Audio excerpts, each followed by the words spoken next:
Imagine waking up to find your water bucket frozen solid inside your cabin, frost coating the walls and the wind howling so fiercely it drowns out your thoughts. For frontier settlers in the 1800s, this wasn't some far-fetched nightmare. It was their everyday reality during winter months.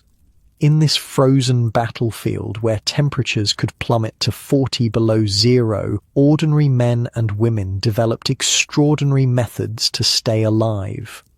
The survival techniques you're about to discover weren't just helpful skills, they were the difference between life and death on the American frontier.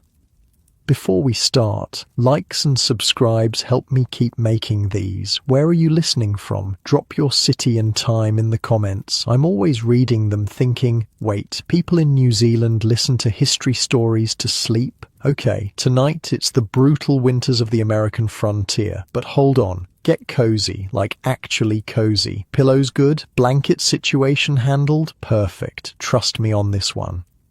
So imagine this. Your eyes crack open to darkness. It's 1885, Dakota Territory. The first thing you notice isn't the pitch black, it's the pain. Your eyelashes have frozen together during the night. You have to peel them apart with fingers that don't want to move. Your breath makes a tiny cloud that instantly crystallizes in the air above your face. A single tear freezes on your cheek before it can fall, not metaphorically, actually freezes solid. It's so cold your snot has frozen inside your nose, and breathing feels like inhaling razor blades. Welcome to winter on the American frontier, where staying alive until spring was a full-time job.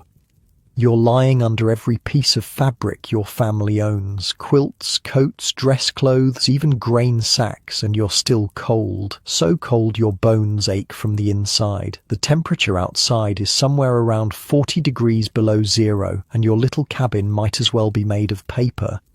Unlike your cozy bed right now, frontier sleeping wasn't exactly a Tempur-Pedic experience. You're on a corn husk mattress that crackles when you move, piled on a rope bed frame that sags in the middle, and you're probably not alone. Your whole family is jammed together for warmth, along with maybe a couple chickens and possibly the family dog.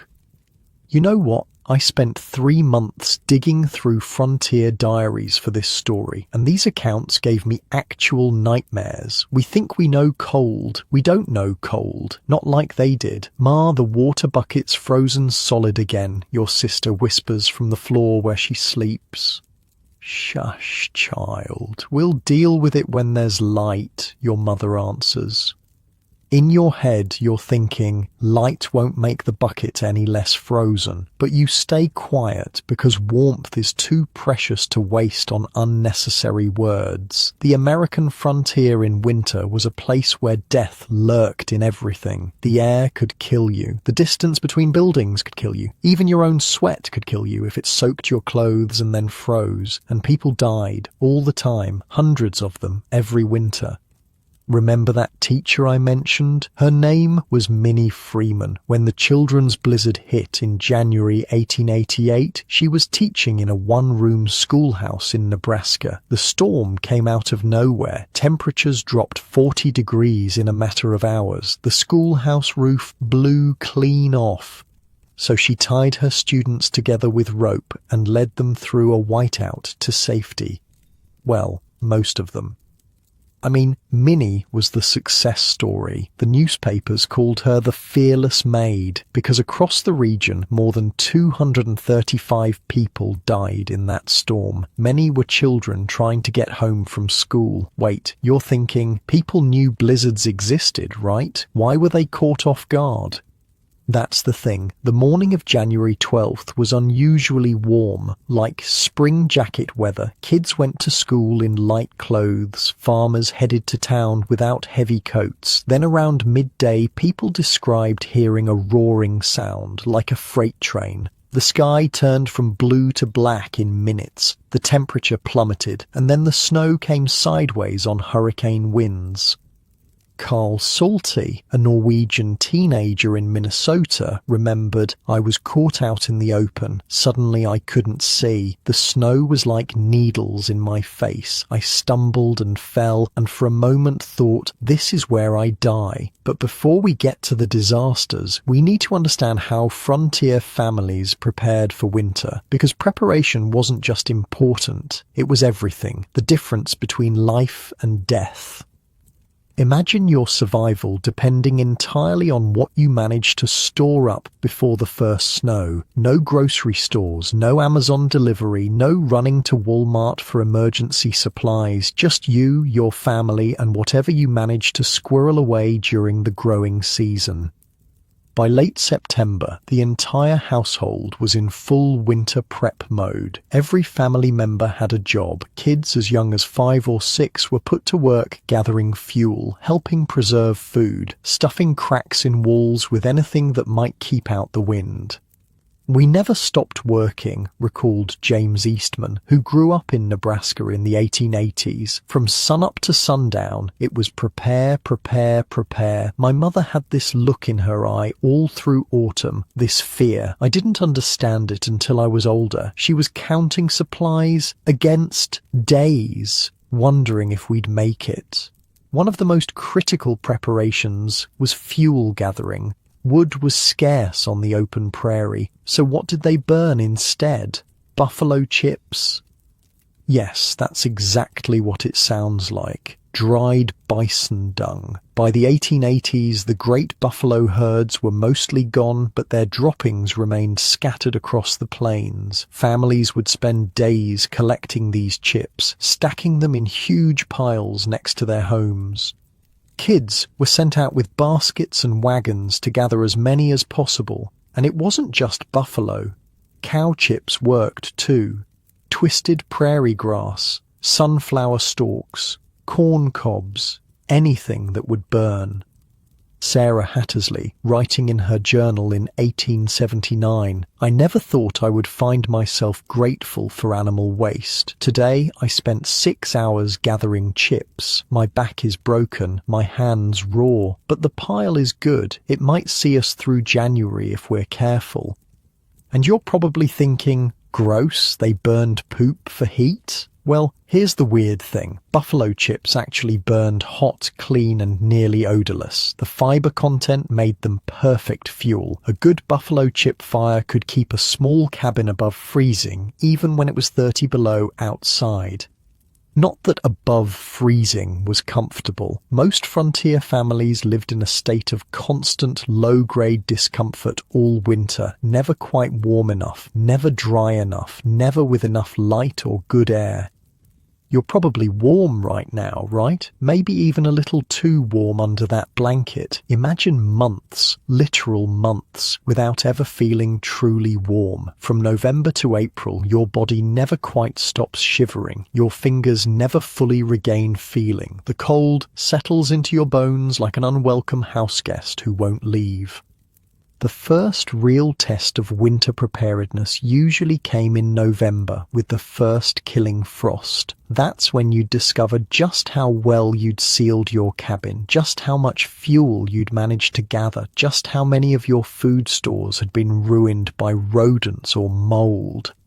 For newly arrived settlers, the greenhorns, that first winter was brutal. They simply didn't know what they were up against. Eastern notions of winter didn't prepare them for the reality of prairie winters. Take the Jensen family. They arrived in Dakota in August of 1878. Thomas Jensen, originally from Philadelphia, thought he understood winter. He'd seen snow, he'd felt cold, but he'd never experienced anything like a Dakota blizzard. The wind came from nowhere. He wrote later, "It didn't just blow, it punched, like a living thing with malice. The snow didn't fall, it flew horizontally. Within an hour, our cabin disappeared inside white. I couldn't see my hand in front of my face." The Jensens nearly died that first winter. Their Eastern-style cabin, with its thin walls and large windows, was hopelessly inadequate. The temperature inside dropped to near freezing. Their food supplies, improperly stored, were ruined when moisture got in. By January, they were reduced to eating boiled leather and whatever small animals Thomas could trap. They were saved only when a neighbour, an elderly Lakota man, showed them how to reposition their home's entrance away from the prevailing winds and how to build a proper windbreak. "We owe our lives to that man," Jensen wrote. "He looked at our cabin and just shook his head. Said, 'White folks sure built strange houses.' Then he showed us how to survive." That was a common theme on the frontier. The settlers who survived were the ones who adapted, who learned from the native peoples who'd been living in these harsh environments for generations, who abandoned their Eastern preconceptions and embraced new ways of doing things.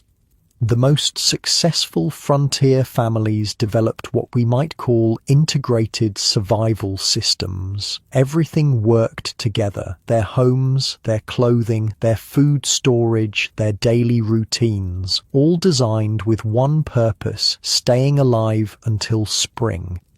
Take the Williams family of Nebraska. They arrived in 1875 and, unlike the Jensens, they came prepared. They built a sod house, a soddy, instead of a wood cabin. These structures, made from bricks of prairie turf cut from the ground, had walls up to 3 feet thick. They were ugly, often damp, and occasionally home to snakes and insects. But they were incredibly insulating. Our soddy kept us at a steady 50 degrees even when it was 30 below outside, wrote Mary Williams. The walls never froze through. On the coldest nights we could still touch them with bare hands. The Williams family positioned their home with the door facing south to catch the warming sun. They built an earthen berm around the base to break the howling winds. They created an entryway that formed an airlock of sorts, preventing drafts when the main door opened. Inside, they arranged their space strategically. The kitchen stove was centrally located, with the family's sleeping area nearby to benefit from its heat. They hung heavy quilts to partition the space, creating smaller, more easily heated areas. Most importantly, they built their animal shelter directly adjacent to their living quarters. The body heat from their 2 milk cows and 4 horses helped warm the human dwelling through the shared wall. It wasn't a pleasant arrangement. The smell could be overwhelming, but it kept them alive. On the coldest nights, we'd bring the chickens inside too, Mary wrote. They'd roost on the foot of our bed. My husband complained, but I told him I'd rather have chicken droppings than frozen children. That pragmatic approach to survival characterized frontier life. You did what worked. No matter how unpleasant or undignified, pride had no place in winter survival. For many settlers, the first real crisis of winter came when they realized they hadn't gathered enough fuel. As the cold deepened and the days shortened, fuel consumption increased. What had seemed like an adequate supply in October proved woefully insufficient by December. The Aldrich family of South Dakota faced this crisis in the winter of 1881. By mid-December, their carefully gathered pile of buffalo chips and twisted hay was dwindling alarmingly. With 3 months of winter still ahead, they knew they wouldn't make it. Father calculated we had perhaps 2 weeks of fuel left, wrote Emma Aldrich, who was 12 at the time. We'd been burning continuously just to keep the cabin above freezing. Mother cried that night after she thought we were asleep. I'd never heard her cry before. The next morning, Charles Aldrich made a desperate decision. He would travel to the nearest settlement 15 miles away to buy or borrow fuel. It was a dangerous journey in deep winter, but staying meant certain death for his family. He set out at dawn with the temperature at 20 below. He took their only horse, a bag of corn for the animal, and his rifle. His wife Sarah packed him food for 2 days, a chunk of salt pork and some hardtack. They expected him back by nightfall the next day. 4 days passed.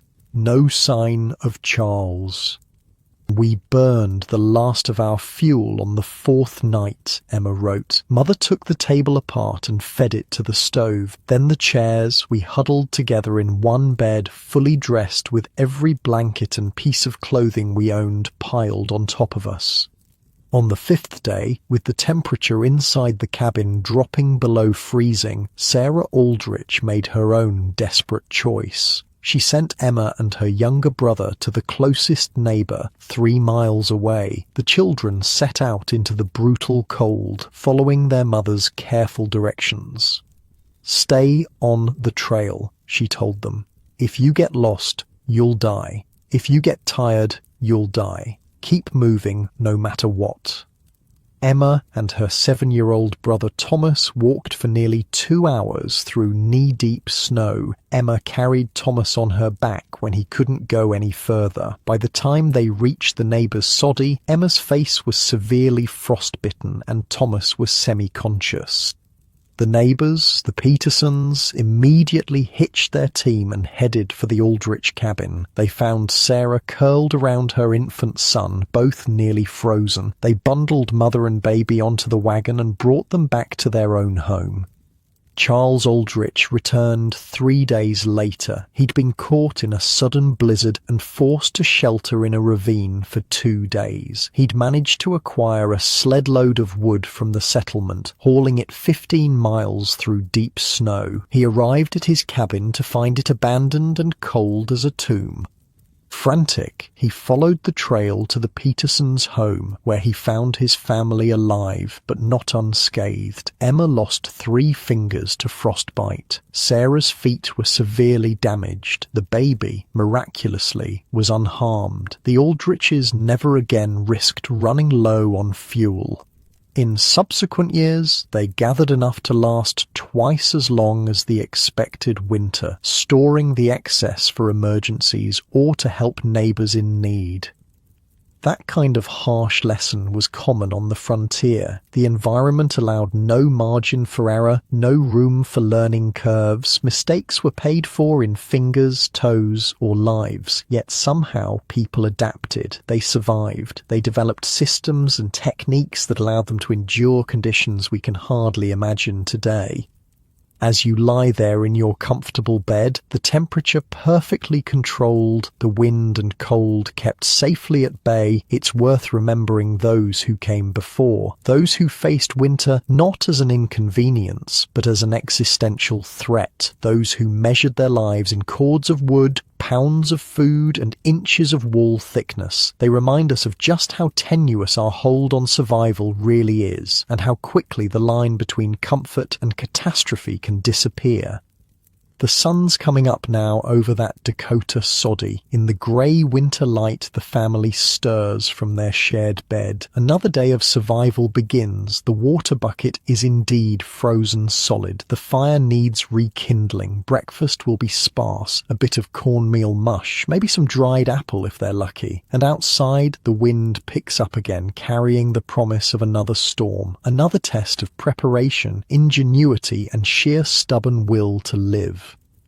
But we'll see how they face that challenge and how they evolved their shelter systems for survival when we continue in the next part of our frontier winter journey. The prairie wind slams against the cabin wall like it's got a personal grudge. Inside, you've managed to rekindle the fire, but the real battle is just beginning, because on the frontier, your house wasn't just where you lived, it was your first and most important survival tool. Remember those Eastern-style cabins I mentioned? Total death traps in prairie winters. The pretty clapboard houses that worked fine in Pennsylvania or Massachusetts were absolutely useless against Dakota blizzards. They might as well have been made of paper, Our first winter, I could see daylight through the walls, wrote Caroline Peterson in 1879. The wind blew so hard it made the candle flames horizontal. We hung blankets on the walls and still nearly froze to death. The math was brutally simple. A poorly designed house on the open prairie in January was basically a coffin with windows. You couldn't possibly keep enough fire going to heat it. In your head, you're probably thinking, didn't they know it would be cold when they moved there? Well, yeah, but there's cold, and then there's prairie cold. Most settlers had no concept of what 40 below actually meant until they experienced it firsthand. Joseph Miller, who settled in Minnesota in the 1870s, wrote in his journal, "I thought I knew winter from my years in Boston. I was a damn fool. This cold is something else entirely. It doesn't just chill you, it hunts you, finds every crack, every seam, every moment of weakness." The settlers who survived were the ones who adapted fast. They looked around, saw what wasn't working, and changed everything. And often that meant completely rethinking what a house should be. And that's where one of the most iconic frontier dwellings came from, the sod house. Picture a house literally made of dirt, not dirt like mud bricks, actual chunks of prairie turf cut right out of the ground and stacked like Legos. Frontier settlers called them soddies, and they were simultaneously the worst and best housing option on the plains. The sod walls were 2 to 3 feet thick. The ceiling was low, often under 7 feet. There might be one small window, maybe two, a dirt floor, a sod roof that leaked when it rained and sometimes grew prairie grass on top. Dark, damp, and often home to insects, snakes, and mice. Sounds awful, right? Well, here's the thing. When it was 40 below and the wind was howling across the prairie at 50 miles an hour, a soddy was the difference between life and death. Our soddy kept us alive, wrote Thomas Black in 1883. During the Great Blizzard, families in wooden houses froze to death while we sat by our small fire, uncomfortably cool but nowhere near freezing. The sod house laughs at cold. It sneers at wind. The massive thermal mass of those thick earth walls acts like a giant insulator. Heat them up a little and they radiate that heat back slowly over hours. Keep them even modestly warm and they'll never freeze through. Imagine stepping into a soddy during a winter storm. The walls, thick as a man's arm is long, stand defiant against the howling blizzard. The sod roof, reinforced with whatever small trees or branches the settler could find, holds a blanket of snow, nature's own insulation. Inside, it's dim and musty, but the bitter killing cold of the prairie is held at bay. The sod walls, packed tight and heavy, glitter with frost crystals in the lantern light. That's not a bad thing. It means the walls are working, trapping the moisture that would otherwise be in the air. Your breath still clouds in front of you. It's not warm by any modern standard. It feels almost cozy. "Ma, there's snow coming through the roof again," a child's voice calls from the corner where small drifts are formed on a patchwork quilt. "Put a pan under it and come help with these potatoes," answers the mother, not looking up from her work at the rough wooden table. This wasn't comfortable living by any means. Water dripped through sod roofs during rain, and when snow melted, dirt constantly fell from the ceiling. Bugs were permanent house guests, but uncomfortable beat dead every time. Building a soddy was back-breaking work. First, you had to find the right kind of soil. Dense, clay-rich earth held together by the tough root systems of prairie grasses. Then you needed a breaking plough to cut the sod into bricks about 3 feet long, 1 foot wide, and 4 inches thick. The technique was specific. You'd plough one furrow, then a second right next to it. Then a man with an axe or spade would cut across to create the bricks. Each brick weighed around 50 pounds. A typical small soddy needed about 3,000 of them. My hands bled for weeks after building our house. Recall John Peterson of Nebraska? By the third day, I couldn't straighten my fingers anymore. But we finished before the first snow, thank God.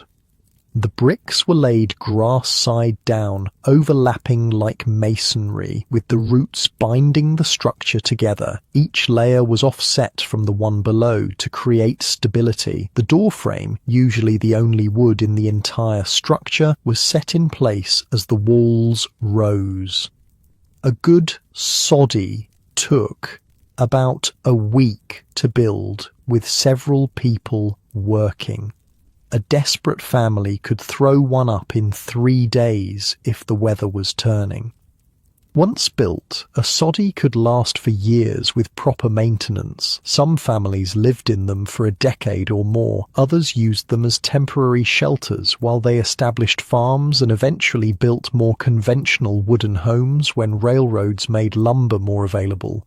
But even as they moved to wooden houses, the lessons of the soddy stayed with them. The value of thick walls, the importance of proper orientation to the sun and wind, the critical nature of tight construction. Because here's something that might surprise you. Much of what we know today about energy-efficient home design was worked out through brutal trial and error on the frontier. These weren't architects or engineers. They were farmers and laborers who figured it out because the alternative was death. Take the Olson family. After nearly dying in their first Dakota winter, they rebuilt their cabin with innovations that would make a modern green builder proud. They banked soil against the north wall for extra insulation. They installed a vestibule entry, what we'd now call an airlock, to prevent heat loss when opening the door. They oriented their windows to catch the low winter sun. Every change we made was paid for in saved firewood, Eric Olson wrote, and saved firewood meant saved lives. For many settlers, the turning point came when they stopped trying to replicate Eastern housing and started looking at how the native peoples had solved these same problems over centuries. The indigenous nations of the Great Plains had sophisticated building approaches designed specifically for this harsh environment. The Lakota, Dakota, and other tribes didn't just survive winters that killed white settlers. They had developed systems to live with relative comfort. The teepee, for instance, wasn't just a convenient portable shelter. It was an aerodynamic structure specifically engineered to withstand prairie winds. The slope and curve created a surface that wind would flow around rather than push against. The interior layout, with a central fire and specifically placed sleeping areas, maximized heat efficiency. I used to think the Indian dwellings primitive, wrote Michael Harrison, a settler who married a Lakota woman in the 1870s, until I saw how perfectly suited they were to this place. My wife laughed at our square houses that catch the wind like sails. White people build backward, she told me. One of the most important lessons settlers learned from native peoples was about home orientation. South-facing entrances captured precious winter sunlight. Windbreaks, either natural or constructed, disrupted the prevailing northwest winds that brought the coldest air. Smart settlers positioned their homes in relation to the landscape. A home tucked against a hill or bluff on the north side gained natural protection. One built near a stand of trees benefited from their windbreak effect. Inside these frontier homes, the organization of space became a science of survival. Every piece of furniture, every daily activity was arranged to maximize warmth and minimize energy expenditure. In most successful frontier homes, the stove or fireplace sat at the center of daily life, not just symbolically, but literally. Living space was arranged in concentric rings around this heat source, with the most frequently used areas closest to the warmth. Many families created sleeping lofts above the main living area, taking advantage of rising heat. Children would often sleep in these spaces, benefiting from the warmest air in the house. Our loft was so warm sometimes we'd sweat at night, remembered Anna Johnson, who grew up in Minnesota in the 1880s. Meanwhile, my parents slept downstairs where the temperature might be 20 degrees colder. They gave us the warm spot because they worried about us freezing. Some particularly ingenious settlers created warming passages beneath sleeping platforms, channeling heat from the main fire through stone-lined tunnels under the beds. The stones would absorb heat during the day and release it slowly through the night. You're probably sitting there thinking this is all interesting history, but what was it actually like to live this way? The reality was constant, grinding work and discomfort. Even in the best-designed frontier home, winter meant never being truly warm. It meant waking to frozen water buckets and frost on your bedding. It meant carefully rationing every stick of wood, every buffalo chip, every twist of prairie hay used for fuel. It meant living in a state of perpetual semi-darkness, since windows were kept to a minimum to prevent heat loss, and candles and lamp oil were expensive luxuries to be conserved. "We lived like moles all winter," wrote Catherine Mills of her childhood in Iowa. "The house was so dark my mother strained her eyes to sewing. By February we were all half blind and jumpy as cats from being cooped up in the gloom." It meant constantly battling for the small zone of comfort near the heat source. Families developed elaborate rotations, with each person taking turns getting close enough to the fire to truly warm up before moving back to let someone else have a turn. It meant managing a complex choreography of daily chores, all designed to preserve heat and life. Banking the fire at night was a crucial ritual, covering hot coals with ashes so they'd smoulder until morning rather than burning out. Fail at this task, and you might wake to a cold hearth and no way to restart the fire. And still, despite every precaution, the worst winter storms could overwhelm even the best prepared homestead. The Miller family learned this the hard way in January of 1885. They'd built a solid sod house in western Nebraska. They'd gathered ample fuel. They'd stored food in their root cellar. By all measures, they were well prepared for winter. Then came the storm that locals would later call the White Death. It began as a light snowfall on a relatively mild day. Within hours, the temperature plummeted 40 degrees. The wind rose to near hurricane force. The snow became a horizontal white wall so thick that, as Robert Miller later wrote, you couldn't see your hand in front of your face. The Millers retreated to their soddy as the storm intensified. At first, they felt secure. The thick walls muffled the howling wind. The small fire kept the main room above freezing. They had food, water, and fuel. But as the blizzard raged into its second day, then its third, problems mounted. Snow began to filter through the sod roof, creating wet spots that turned to ice. The temperature inside dropped as the extreme cold outside finally began to penetrate the thick walls. Worst of all, the chimney became clogged with snow. Smoke backed up into the house, forcing the family to extinguish their fire or risk suffocation. "We sat in darkness, wrapped in every blanket and piece of clothing we owned," Miller wrote. "We could see our breath. The water in our bucket froze solid.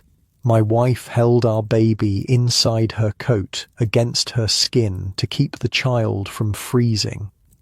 On the fourth day, with the temperature inside the house well below freezing, Robert made a desperate decision. Their cattle, housed in a sod-roofed barn nearby, hadn't been fed or watered since the storm began. He would try to reach them. "Don't be a fool," his wife pleaded. You'll die out there." "They'll die if I don't go," he answered, "and then we might too." Robert wrapped himself in layers of clothing, tied a rope around his waist, and secured the other end to the house. Then he stepped out into the maelstrom. The scene outside their soddy was like something from another world. Snow had drifted higher than the roof. The landscape was completely transformed, familiar landmarks buried under a white blanket. The wind drove ice crystals like needles into any exposed skin. Robert couldn't see the barn, though it was only 30 yards away. He followed the rope, moving forward inch by painful inch against the driving snow. "I've never felt cold like that," he wrote later. "It wasn't just on my skin, it was inside me, in my lungs, in my bones. Every breath hurt. My eyes froze shut if I blinked too long." Halfway to the barn, disaster struck. The rope, made brittle by the extreme cold, snapped. Robert found himself untethered in a world of white, with no way to find either the house or the barn. For a moment, panic overwhelmed him. Then training and frontier pragmatism took over. He knew that standing still meant death, moving in circles meant death. His only hope was to keep moving in what he believed was the right direction and pray he hit something solid. "I kept one arm extended in front of me," he recalled. "I shuffled my feet rather than lifting them, feeling for obstacles. I counted steps, thinking the barn should be less than 20 more if I was headed right. After what seemed like hours but was probably minutes, his hand struck wood, the barn door. With numb fingers, he managed to pull it open and stumble inside. The relative stillness after the howling storm was shocking. The animals were alive, but clearly suffering. He managed to break the ice in their water trough and give them some hay. Then he faced his next challenge, getting back to the house. "I knew I couldn't find it by chance," he wrote. "The only option was to dig a trench through the snow in what I hoped was the right direction." Using a shovel from the barn, Robert began to dig. The snow was chest deep in places, packed hard by the wind. Every shovelful was an act of defiance against death. He dug for hours, stopping occasionally to return to the barn and warm himself enough to continue. Inside the house, his wife and children huddled together, certain he was dead. When a shovel finally broke through the snow wall that had entombed their door, they couldn't believe it. "He looked like a snow creature," his daughter recalled years later, "covered in ice, face blue, but alive. Mother cried when she saw him. It's the only time I ever saw her cry." The Miller family survived the White Death, though Robert lost 3 toes to frostbite. When spring finally came, they made improvements to their homestead based on the lessons of that terrible storm. They built a covered passage connecting the house and barn so animals could be tended without venturing into the open during blizzards. They reinforced their roof with additional wooden supports salvaged from abandoned homesteads nearby. They constructed snow fences around their property to prevent drifts from burying their buildings. Most importantly, they installed ventilation pipes high in the walls of both house and barn, ensuring that even if doors and windows were completely snowed in, fresh air could still circulate. After nearly dying of smoke inhalation when their chimney blocked, they weren't taking chances. These adaptations reflected the frontier spirit that kept people alive in conditions that would break most of us today. Observe what doesn't work, fix it, improve it, share the knowledge with neighbors so they don't make the same mistakes. While we're warm and cozy in our modern homes, it's easy to forget how recently shelter was a matter of life and death. How quickly a housing mistake could kill an entire family. How much knowledge was gained through suffering. But as important as shelter was to frontier survival, it was only one piece of the puzzle, because even the best designed home would become a frozen tomb without adequate heating, and finding ways to create and maintain warmth in the depths of prairie winter was perhaps the most critical survival skill of all. Which brings us to the question that haunted every frontier family as the days grew shorter and the nights colder. How do you keep the fire burning when there are no trees for 100 miles? The answer involved ingenuity, desperation, and sources of fuel that might turn your stomach by. They saved countless lives on the American frontier.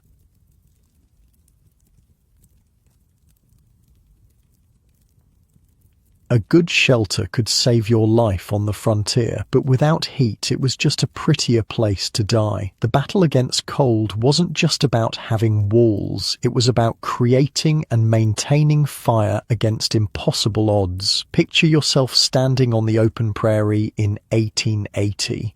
Look around. What do you see? Grass, sky, maybe some low shrubs. What don't you see? Trees, no oak, no pine, no maple, nothing tall enough to cut down and burn. The first thing that struck me about Nebraska, wrote English immigrant Thomas Farnham in 1876, was the terrible emptiness of it all. In Surrey, we had forests. Here, a man could die for want of a decent piece of firewood. That absence of timber created the frontier's most persistent winter challenge: how to generate heat when conventional fuel simply didn't exist.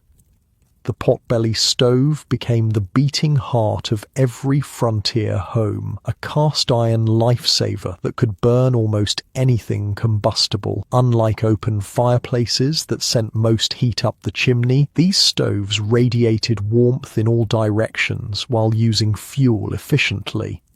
The volcanic rocks glow orange-red in the darkness of the cabin, radiating life-saving heat through the night. Hours after the fire has died down, they still pulse with warmth. The settler family sleeps in a tight circle around them, their faces lit by the fading embers.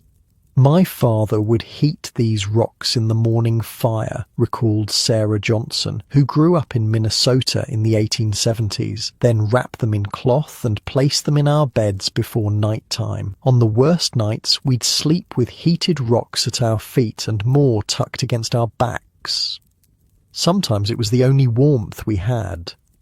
This technique, using rocks as heat batteries, was adopted from Native American practices. The Lakota and other plains tribes had been using heated stones for warmth long before white settlers arrived. They'd place volcanic rocks in fires until they glowed red, then remove them with sticks and arrange them in sleeping areas. The old Lakota man who helped us through our first winter showed my father how to select the right kinds of stone, wrote William Henderson of Dakota Territory. Some would crack and explode in the fire, a dangerous mistake. Others held heat poorly. The black volcanic ones were best. He showed us how they'd been using them for generations. But rocks alone couldn't keep a family warm through months of sub-zero temperatures. They needed fuel for their stoves, a constant, reliable source of combustible material. And with trees scarce or non-existent, frontier families turned to surprising alternatives. Buffalo chips became the prairie's most important heating resource. These dried bison droppings were nature's perfect fuel blocks, dense, slow-burning, and surprisingly clean.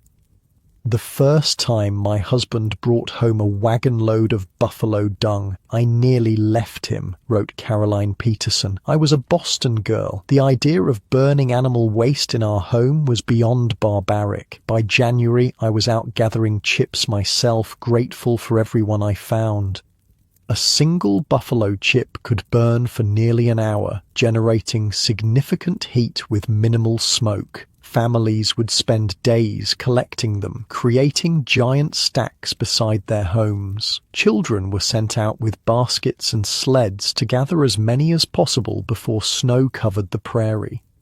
But by the 1880s, the great buffalo herds were mostly gone. Victims of commercial hunting and government extermination policies, their chips, however, remained scattered across the plains for years afterward, a final gift from these vanished giants.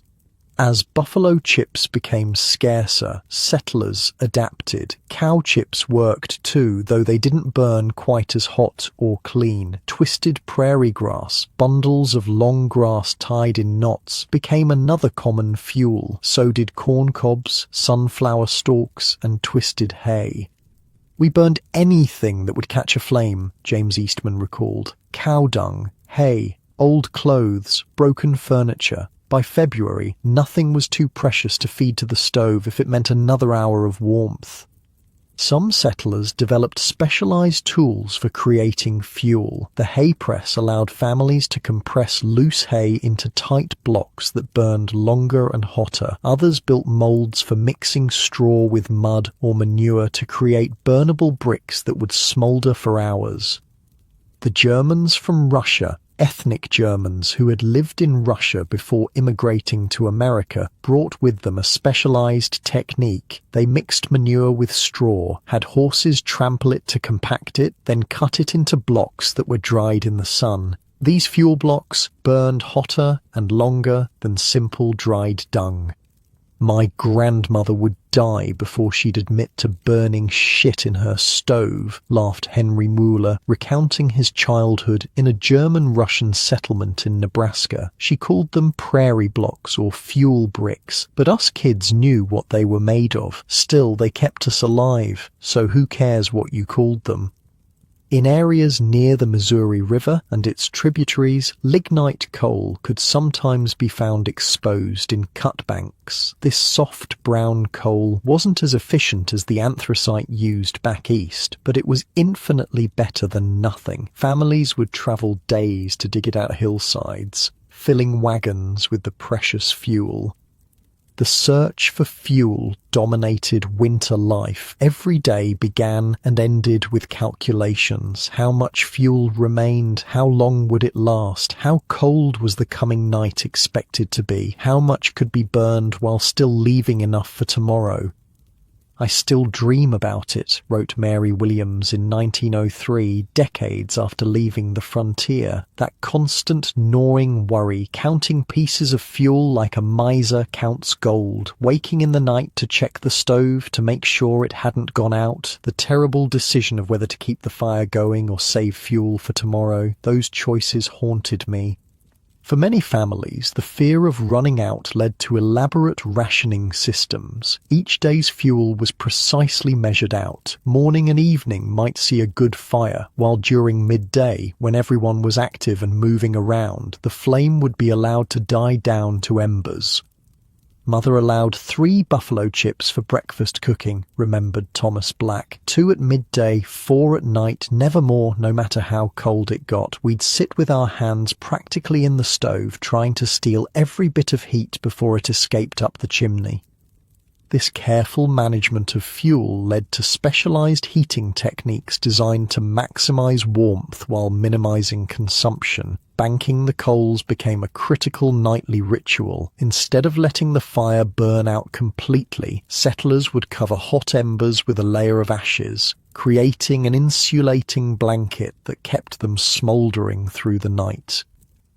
"Father's last chore every evening was banking the fire," wrote Emma Johnson. "He'd carefully arrange the coals, then cover them with fine ash, moving so slowly and precisely you'd think he was performing surgery. In the morning, he'd gently blow on them until they glowed again, then add tiny splinters of kindling one by one. A single mistake meant a cold house and hours trying to restart the fire." That morning, rekindling was both practical necessity and psychological victory, proof they'd survived another night, another step closer to spring. But even the most carefully managed fire created its own dangers. Chimney fires were a constant threat, especially in homes with improvised stovepipes or poorly constructed chimneys. A build-up of creosote, a flammable byproduct of wood burning, could ignite, sending flames shooting up through the chimney. Then there was the silent killer, carbon monoxide. The odorless, colorless gas produced by incomplete combustion claimed countless frontier lives. Families would go to sleep with their stoves burning and never wake up, poisoned by the very thing meant to keep them alive. The Petersons were found in their beds, wrote the Dakota Territory Gazette in February 1882. All four appeared peaceful, as if sleeping, but no life remained in them. Their stove, still warm when neighbors entered, had apparently malfunctioned, filling the home with deadly vapors while they slumbered. So common were these tragedies that frontier communities developed early warning systems. Families would check on each other daily during the coldest months. If smoke wasn't seen rising from a chimney by mid-morning, neighbors would investigate. Some particularly clever settlers created primitive carbon monoxide detectors. They kept caged canaries or mice near their stoves. The small animals would show signs of distress or die if dangerous gases were present, giving the family time to ventilate the house. You sit there in your warm, safely heated home thinking, surely it couldn't have been that bad. These must be exaggerations. They're not. The historical record is painfully clear. Winter after winter, families froze to death in their beds when fires went out. Others burned to death when desperate heating attempts went wrong. Still others died of carbon monoxide poisoning from poorly ventilated stoves. The Johnson family of Minnesota narrowly escaped this fate in January 1879. Their chimney became blocked during a blizzard, causing smoke to back up into their small cabin. The mother, awakened by her own coughing, managed to rouse her husband and children before they succumbed. The room was filled with haze, Lars Johnson wrote afterward. My eyes burned, my head pounded. Had Anna not woken when she did, we would all have passed in our sleep. Another frontier family found frozen after their fire went out. The Johnsons spent the remainder of that night huddled in their barn with their livestock, using the animals' body heat to stay alive until morning when they could clear the chimney. Buffalo chips flame blue and gold in the darkness, sending shadows dancing across the soddy's walls. The heat is different from wood fire, steadier somehow, less crackling and more glow. The family gathers close, soaking in warmth that originated in prairie grass, passed through a bison's body, and now sustains human life in this harsh place. It's damn peculiar when you think about it, a settler once told an Eastern journalist. Back east, we cursed cow pies in the pasture. Out here, we pray for them. Funny how quick civilization goes when staying alive is on the line. Yet even with all these adaptations and techniques, there were storms so severe, cold spells so brutal that individual families couldn't survive alone. During these extreme events, community became the most important survival tool of all. The winter of 1880-1881 was one such time. Known afterward as the Hard Winter, it brought snowstorms of unprecedented ferocity and cold so intense that thermometers couldn't measure it. In the small settlement of Brookings in what is now South Dakota, 23 families faced this killer winter together. As individual fuel supplies dwindled, they made a collective decision that saved all their lives. The men gathered at Peterson's store, wrote Ingrid Larson, who was 12 that winter. They came back with a plan. We would consolidate 3 families to a house, the most solid ones with the best stoves. The empty houses would be dismantled for fuel. Think about that for a moment. Families who had spent years building their homes agreed to tear them apart to keep the community alive. Personal pride and property meant nothing against the threat of freezing. 7 houses were selected as shelters, the sturdiest structures with the best heating systems. The other 16 were systematically taken apart. Every piece of wood was carefully salvaged. Floorboards, roof timbers, door frames, window sills. The precious lumber was equally distributed among the 7 remaining houses. It felt wrong taking apart the Anderson place, Ingrid wrote. Mrs. Anderson cried as they removed her front door, but there was no choice. Better a house than a life. 3 or 4 families crowded into each remaining home. Privacy vanished. Adults slept in shifts because there wasn't room for everyone to lie down at once. Children were piled together like puppies on shared pallets. The Wallace house held 17 people that winter, Ingrid recalled. We slept anywhere there was space, under tables, on shelves, pressed against the stove. The air was thick with breath and body odor, but we were warm. We lived. This cooperative approach to heating extended beyond shelter. The settlement organized woodcutting parties that ventured out on the few clear days, traveling miles to find timber. When one family's fuel ran dangerously low, others contributed from their own precious supplies. Nielsen had the best system for twisting hay into burnable knots, Ingrid wrote. He taught all the men and they worked together in the Wallace barn, their hands bleeding from the coarse grass, producing enough fuel to keep all 7 houses heated. Food was pooled as well. Families with preserves or salt meat shared with those who had more flour or potatoes. No one ate well, but everyone ate something. By spreading resources across the entire community, they created a margin of survival that individual households couldn't have managed. Mother said we were like a single large family that winter, Ingrid remembered. 23 families became one. We fought, we cried, we got on each other's nerves terribly, but we kept each other alive. When spring finally came, all 23 families had survived. A minor miracle, given the death toll across the region. They rebuilt the dismantled houses, but the experience changed the settlement permanently. After the hard winter, Brookings was different, Ingrid wrote years later. There was a bond between those families that never broke. They had seen each other at their worst, unwashed, hungry, afraid, and still chosen to help each other live. What can break a community after that? The Brookings settlement was not unique. Across the frontier, communities developed formal and informal systems for sharing heat resources. Many settlements established common fuel reserves, stores of wood, coal, buffalo chips, or twisted hay that could be distributed to families in dire need. Others created rotation systems for particularly vulnerable community members. Elderly residents or families with infants might move between houses during the coldest periods, spreading the heating burden across multiple households. The Miller family stayed with us for 2 weeks during the February freeze, wrote James Peterson of Iowa. Then they moved to the Hansons for 2 weeks, then the Johnsons. By sharing the burden, no single family exhausted their fuel supplies. We all made it to March, though by God it was a close thing. In some communities, heating became literally centralized. A large communal space, often a church or school, would be kept warm around the clock. Families would gather there during the day, returning to their own minimally heated homes only for sleeping.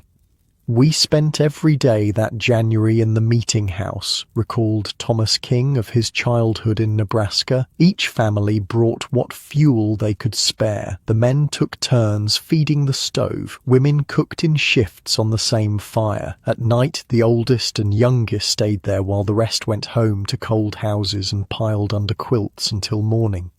This communal approach to heating reflected a fundamental frontier truth. In the harshest environments, cooperation wasn't just nice, it was necessary for survival. Pride, privacy, and property rights all took a back seat to the simple imperative of staying alive until spring. A wall of white engulfs the cabin, the blizzard so thick you can't see your hand in front of your face. Outside, the temperature has dropped to 40 below. Inside, the family clusters around their small stove, feeding it precious fuel one careful piece at a time. They speak little saving energy and heat. The walls creak and moan under the storm's assault. Will it hold? A child whispers. It's held for 3 winters. The father answers, it'll hold for this one too. In these moments of extreme challenge, frontier families found reserves of strength and ingenuity they never knew they possessed. They burned furniture when fuel ran out. They burned books, painful sacrifices for literate families who treasured their few volumes. When nothing else remained, they burned parts of their own homes, non-essential interior walls or floorboards from unused rooms. "We burned the cradle," wrote Sarah Miller of the terrible winter of 1886. "The children were grown, and it was just seasoned wood sitting in the corner. Still, I cried as my husband broke it apart. It had held all our babies, but better to burn the cradle than bury a child." The battle against cold shaped everything about frontier life. It dictated home design, daily routines, community structures, and psychological outlooks. The cold was always there, always waiting for a mistake, a miscalculation, a stroke of bad luck. Yet somehow, these ordinary people, farmers, housewives, children, found ways to push back against nature's harshest season. They improvised, adapted, and overcame challenges that would overwhelm most modern Americans. As you lie there in your perfectly heated bedroom, it's worth remembering that the gulf between their lives and yours is just a few generations wide. The knowledge they painfully acquired, what burns, what insulates, what strategies preserve heat and life, laid the foundation for our modern understanding of thermal management. Their desperate struggles gave us practical lessons that architects and engineers still use today. More importantly, they left us stories of incredible resilience, reminders of what humans can endure and overcome when necessity demands it. But even with adequate shelter and heat, frontier settlers faced another deadly challenge, the cold outside their doors, because eventually everyone had to venture out to care for animals, gather fuel, or travel to town for supplies, and when they did, their only protection against the killing cold was what they wore. The clothing that had served them well in eastern states became death traps on the prairie. The fashionable cotton garments from Philadelphia or Boston turned lethal when soaked with sweat or snow. Settlers who failed to adapt their wardrobes faced swift and terrible consequences, frostbite claiming fingers and toes within minutes, followed by hypothermia's deadly progression. Those who survived the harshest winters were those who learned to dress for survival, not style. And once again, the most successful frontier families were those willing to abandon Eastern traditions and adopt techniques developed by those who understood this landscape best. Stepping outside during a Dakota winter was like walking into another world, one designed to kill you. Your breath instantly crystallized. Your nostrils froze shut if you inhaled too quickly. The wind didn't just blow, it punched through whatever you were wearing and went straight for your core. And in this frozen battlefield, clothing wasn't fashion. It was your portable shelter, your personal fortress against death. I sent my husband to check the livestock wearing his Philadelphia coat, wrote Margaret Wilson in 1883. He came back with his arms frozen to the elbows. The doctor took 3 fingers from his left hand, 2 from his right, all because of a coat that was fine for an eastern winter but worthless here. That mistake, treating frontier winters like harsher versions of eastern cold, killed countless settlers during their first years on the plains. The clothing that had served them perfectly well in Boston or New York became death traps in Dakota or Nebraska. Cotton was the biggest culprit. Back east, cotton clothing was comfortable and practical. On the frontier, it was a killer. Once dampened by sweat or snow, cotton loses all insulating properties. Worse, it actively pulls heat from the body as it dries. A settler who worked up a sweat in cotton garments might feel fine while active, then rapidly succumb to hypothermia once they stopped moving. "I found him half a mile from the house," wrote Thomas Peterson about his neighbour. He'd been cutting wood and walked home in just his shirt. The sweat had frozen solid. He was like a statue, still on his feet with the axe over his shoulder, frozen right where he stood when the cold finally reached his heart. Her hands, wrapped in rabbit fur mittens, are the only part of her not yet numb with cold. The harsh prairie wind howls around her, but her fingers remain warm, the difference between completing her chores and losing digits to frostbite. You're probably thinking, wait, didn't they know basic winter survival? But remember, most settlers came from places with relatively mild winters. They had no frame of reference for temperatures that could drop to 40 below, no concept of wind that could freeze exposed skin in under a minute. The settlers who survived were those who adapted rapidly, often by embracing the wisdom of those who understood this harsh landscape best, the native peoples who'd been living here for generations. "I thought my winter clothes from Vermont would suffice," wrote John Hamilton. "The Lakota men who saw me preparing for winter laughed openly. One made a throat-cutting gesture. I was offended until my first ride in November. I nearly died 3 miles from home when my fine wool coat proved about as useful as tissue paper against the Dakota wind." After that experience, Hamilton swallowed his pride and asked for help. The local Lakota showed him how to properly prepare for winter on the plains. The lessons were often counterintuitive to Eastern sensibilities, but proven by generations of survival. The first principle was layering. Rather than relying on a single thick garment, frontier veterans adopted multiple thin layers that created insulating air pockets between them. This approach trapped body heat with remarkable efficiency while allowing crucial adaptability as work intensity or temperatures changed.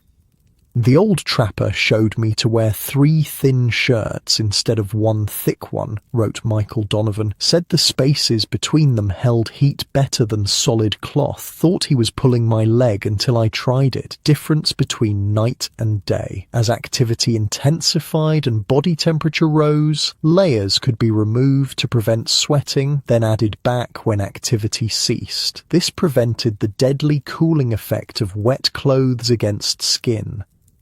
The second principle involved material choice. Wool emerged as the frontiersman's most valuable textile. Unlike cotton, wool maintains up to 80% of its insulating capacity even when soaked through. This remarkable property made the difference between life and death during unexpected storms or when crossing frozen rivers. "Fell through the ice crossing the creek," Samuel Johnson recorded in 1885. "Soaked to my chest in water cold enough to steal your breath. Would have died right there if not for my wool garments. Stayed warm enough to get home, though my clothes froze solid as boards before I reached the door." Leather, properly treated, became the frontier's armor against wind. A good leather coat with tight seams could block the prairie gales that cut through conventional fabric like it wasn't there, but the leather required careful maintenance to remain useful. "Father spent every evening working fat into his boots," recalled Anna Peterson. "His hands would be slick with tallow, rubbing and kneading until the leather was soft. He'd say, 'Stiff boots are dead boots, and dead boots mean dead feet.'" These treatments transformed ordinary garments into sophisticated winter armor that maintained crucial flexibility while repelling moisture. But perhaps the most dramatic clothing adaptations came when settlers completely abandoned their cultural pride and adopted indigenous garments perfected over thousands of years.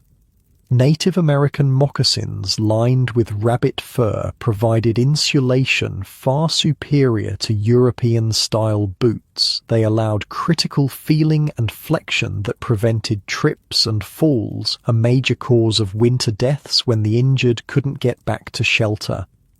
Indian moccasins saved my toes, wrote William Foster in 1884. My fine Boston boots were like blocks of wood in real cold. Couldn't feel the ground, couldn't tell if my feet were freezing. Switched to moccasins lined with rabbit fur, could feel everything, and my feet stayed warm, even at 20 below. The transition wasn't always easy. Many settlers resisted adopting savage garments out of cultural prejudice or simple pride. Some paid for that resistance with fingers, toes, or lives.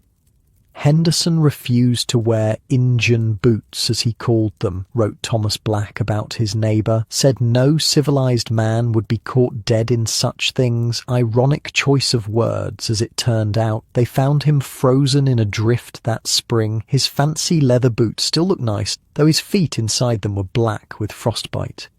For those who did adapt, the results could be startling. Moccasins, fur-lined mittens, leather outer garments with wool layers beneath. This combination allowed frontiersmen to function in conditions that would incapacitate or kill the unprepared.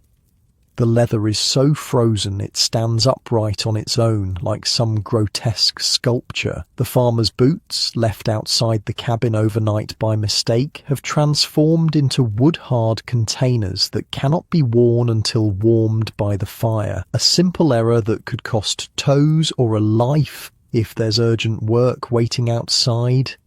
My mother wore clothes that would have scandalized her Boston family, wrote Emma Johnson. Fur-lined leggings under her skirts, rabbit-skin mittens, a hat made from raccoon with the tail still attached. She'd say, better to look a wild woman than be a dead lady. Perhaps most critical were the seemingly minor design choices that determined survival. The simple choice between mittens and gloves could preserve or cost fingers. Mittens kept fingers together, creating shared warmth that maintained circulation. Separated fingers in gloves quickly lost heat and froze.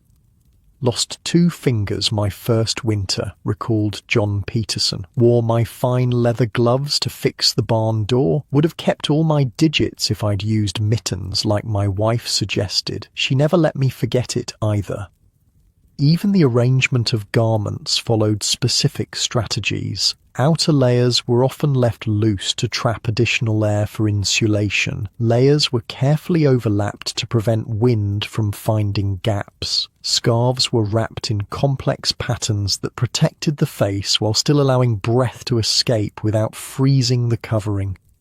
Took me 3 winters to learn how to dress properly, wrote Lars Olsen. First winter nearly died. Second winter was merely miserable. Third winter finally stayed comfortable enough to actually get work done instead of just fighting to survive. These lessons were often passed from veterans to newcomers, creating an informal education system that saved countless lives. Experienced settlers would watch for the telltale signs of inadequate winter preparation and intervene before tragedy struck.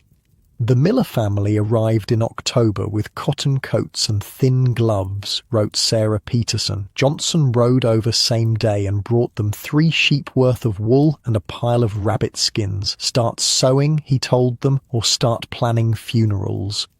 Even with proper clothing, the frontier winter imposed strict limitations. There were temperatures at which no amount of protection was sufficient for extended exposure. During the worst cold snaps, when temperatures dropped below 30 below zero, most activity outside simply ceased.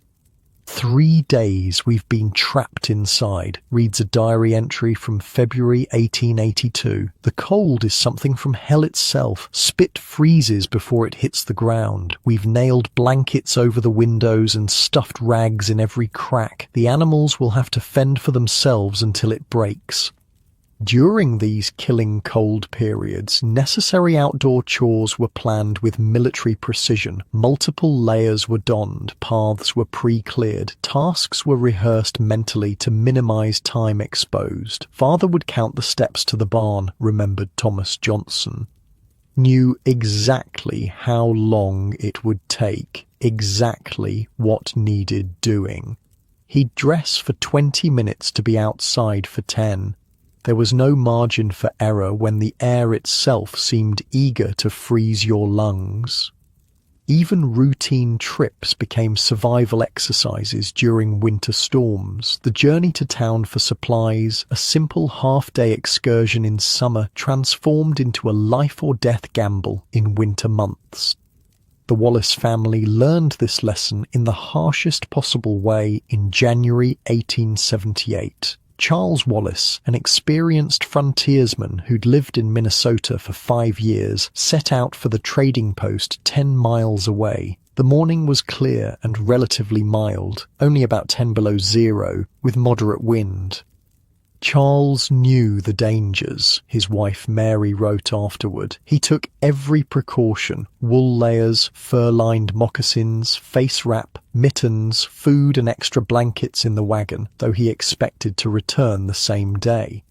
2 miles from town, the weather changed with the frightening speed so common on the plains. The temperature plummeted, the wind intensified, snow began falling, then blowing horizontally. Within an hour, Charles found himself in whiteout conditions, the trail disappearing beneath fresh powder.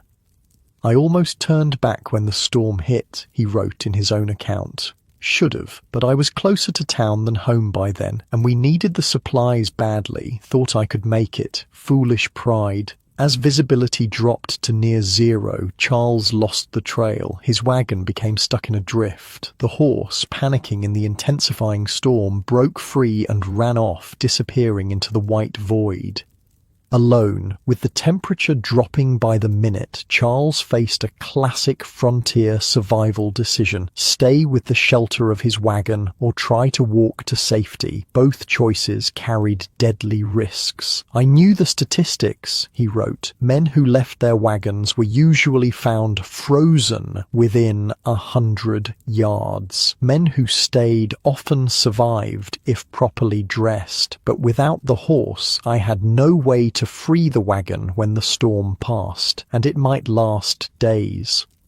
Charles made his choice. He gathered everything useful from the wagon: blankets, food, matches, his rifle. He fashioned a walking stick with a hook at the end to feel for the trail beneath the snow. Then he set out toward town, the last place he knew for certain. Every instinct screamed to hurry, he recalled, but experience whispered to move slowly, deliberately. Running meant sweat. Sweat meant freezing. So I shuffled forward one careful step at a time, probing with my stick, fighting the wind with each movement. The storm intensified. The snow became so thick that Charles couldn't see his own feet. The wind drove ice crystals against any exposed skin like tiny needles. His world narrowed to a bubble, extending just inches beyond his body. "I began talking to myself to stay focused," he wrote, counting steps, reciting Bible verses, anything to keep my mind working. "When I found myself growing confused, I recognized the early signs of hypothermia." In his increasingly disoriented state, Charles made a critical error. He veered from his course, missing the town by nearly a mile. Instead of safety, he wandered deeper into the open prairie as darkness fell. "Night coming on in a blizzard strips away hope like nothing else," he wrote. "Can't see, can't hear over the wind, temperature dropping by the minute. I knew my chances were dwindling with the light." With darkness complete and his strength failing, Charles stumbled upon a creek bed, a depression in the landscape that offered marginal protection from the wind. He immediately recognized his opportunity. "The bank was steep enough to block the worst of the gale," he recalled. "I dug into a drift, creating a snow cave of sorts against the creek bank, used blankets to create an entrance flap. Inside, out of the direct wind, the temperature was merely freezing instead of fatal." This snow shelter, combined with his proper clothing and survival knowledge, kept Charles alive through a night that claimed several lives across the region. He kept moving inside the small space, slapping his hands and feet to maintain circulation. He allowed himself only brief periods of sleep to avoid succumbing to the deadly comfort of hypothermia. The worst part was the second guessing, he wrote. Should I have stayed with the wagon? Did I go the wrong direction? Would my family survive if I didn't return? Your mind becomes your enemy in such moments. Blood returns to white fingers, bringing pain so intense he bites through his lip to keep from screaming. The settler's hands, death pale and hard as wood, gradually flush angry red as they warm by the fire. His wife watches anxiously, knowing that this colour, painful as it is, means he'll keep his fingers. This time. Don't rub them, she warns sharply when he reaches for his thawing hands. Hurts like hell, he growls through clenched teeth. Better hurt than gone, she answers, and they both know she's right. Morning brought a brief respite in the storm. With better visibility, Charles realized he'd missed the town and backtracked, finally reaching the trading post around noon. The shopkeeper barely recognized him. His beard was a solid mass of ice, his eyebrows white with frost, his face red and swollen from wind exposure. Wallace arrived looking like death itself. The shopkeeper wrote in his own account that he survived the night alone in such conditions borders on miraculous. His clothing saved him, layers of wool and fur that kept the worst cold at bay. Charles remained at the trading post for 3 days until the blizzard finally passed. He procured another horse, loaded his supplies, and made the journey home without further incident. The experience left him with minor frostbite on his face and a profound respect for winter's power. I did everything right except for one decision, he wrote afterward, and that nearly killed me. The margin for error in winter is that small. The Wallace story spread through the region, reinforcing critical lessons about winter travel and clothing. Charles began speaking at community gatherings before winter set in, sharing his experience and techniques that had kept him alive. Dress as if you'll be sleeping in a snowbank, he would tell new settlers, because you might be. This practical wisdom, born of harsh experience, was typical of frontier communities. Those who survived shared their knowledge freely, creating an oral tradition of winter clothing strategies that compensated for the inadequate preparation most Easterners brought with them. These handmade frontier garments weren't just practical, they represented a fundamental cultural adaptation. Each mitten sewn from rabbit fur, each pair of wool leggings, each carefully treated leather coat was a tacit admission that Eastern ways wouldn't work here. That survival required new approaches, new materials, new techniques. The clothing evolution mirrored the larger transformation that successful settlers underwent, from confident Easterners bringing civilization to the wilderness to humbled students learning from the land and its original inhabitants. My wife arrived in Montana wearing silk dresses and fine leather shoes, wrote James Richardson in 1887. 5 years later, she dressed more like a Crow woman than a Boston lady, and she was alive, which many fine Boston ladies who came west were not. By the mid-1880s, a distinctive frontier clothing style had emerged, a hybrid that combined European garment types with Native American materials and techniques. Wool and fur predominated. Layers were standard. Mittens, not gloves, covered hands. Moccasins often replaced boots. The most successful settlers developed what might be called a clothing system rather than just individual garments. Every piece worked together, overlapping to prevent gaps where cold could penetrate. Options for different activities and temperatures were maintained. Garments were carefully stored, when not in use, protected from moisture and vermin. "My mother kept our winter clothes in special chests through summer," recalled Emma Johnson. "Wrapped in cloth with tobacco leaves to keep moths away. She checked them monthly, repairing any damage immediately. Our lives depended on those garments and she treated them accordingly." As you lie in your warm bed, perhaps wearing comfortable cotton pajamas, the very material that could kill you on the frontier, it's worth reflecting on how thoroughly we've forgotten these hard-earned lessons, how completely our climate-controlled world has disconnected us from the knowledge that kept our ancestors alive. Those mittens, moccasins, and wool layers represented more than just clothing choices. They embodied a fundamental frontier truth. Survival required adaptation, humility, and willingness to learn from those who came before. Those who clung to Eastern ways, Eastern clothing, Eastern pride rarely lived to see their second winter. But even the most perfectly dressed settler still faced the greatest winter challenge of all, food, because no matter how warm your clothing or how well heated your home, without adequate nourishment, the body's internal furnace would sputter and die. And on the isolated frontier, with no grocery stores or restaurants, winter food security meant the difference between life and death. When we think about frontier survival, we often focus on the dramatic, the blizzards, the freezing temperatures, the physical dangers, but in many ways the greatest winter challenge was much quieter, keeping enough food on the table to make it to spring. Unlike your midnight snack waiting in the fridge, frontier food couldn't be taken for granted. There were no grocery stores, no restaurants, no delivery services. What you managed to grow, gather, hunt, and preserve before winter was all you had. No second chances, no restocking.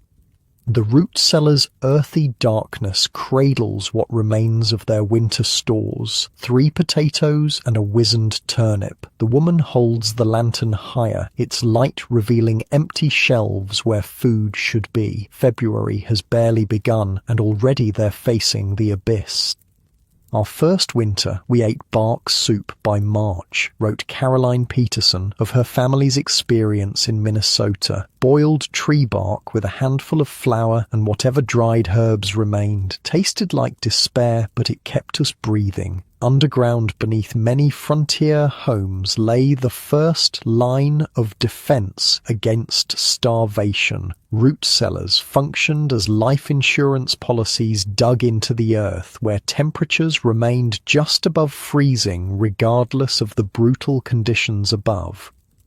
"Father dug our cellar 7 feet deep," recalled Emma Johnson. "Said the devil himself couldn't freeze food that far underground. Turns out he was right. Even when it hit 40 below outside, the cellar stayed cold but never frosted."